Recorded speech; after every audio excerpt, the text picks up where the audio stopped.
The governor's new management team reported to work bright and early, meeting with middle management and touring the facilities.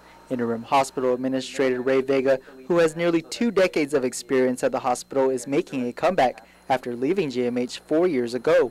He says the transition report highlighted the immediate actions that need to be done to reinstate balance at the hospital. We would be talking to them. After that, get their assessment and everything. We're gonna, like what I said, we're gonna walk the halls. We're gonna get their ideas and then go back to the table and make the assessment, and then from then we move forward. Surely one of them is financial. We need to go deeper on the financial status of the hospital. So I think from then on we should be able to move forward.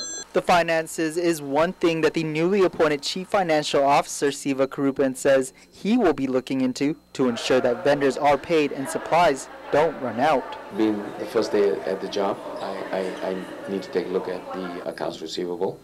Need to see how our billing system has functioned. We need to take a look at the payment plans, payment systems from the insurance companies.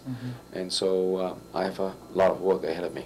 The governor also selected Dr. Larry Lazama to be the medical director, and Lee Weber, Francis Mazzanonia, Dr. Ricardo Talahi, Albert Gurusamy, and Dr. Edna Santos to serve on the Board of Trustees. While Vega says he will be taking the advice of the former board to let middle management take the lead, Health Oversight Chair Senator Dennis Rodriguez Jr.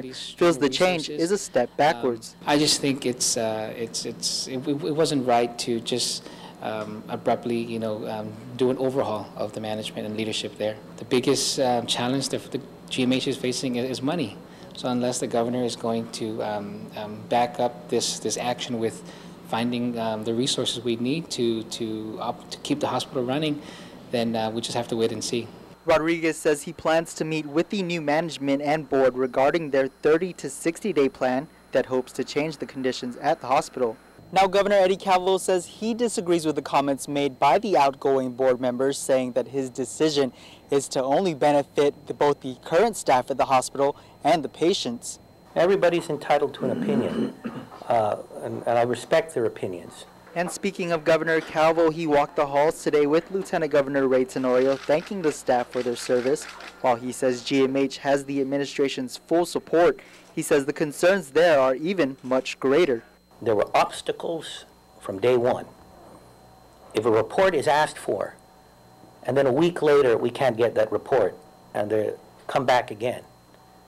If there is a concern that is only cash flow, and it's only financial in nature, and that I walk into a room and I see bloody gauze and medical waste on the floor, or again, the most recent incident where I have to sign off on a claim as recommended by the Attorney General for a potentially negligent act that occurred in this hospital. I don't believe it's just financial. Calvo says there has been a disconnect with the management and board since the hospital received accreditation, and feels they either didn't see the issues or refused to see it. Reporting for Guam's News Network, I'm Nick Delgado.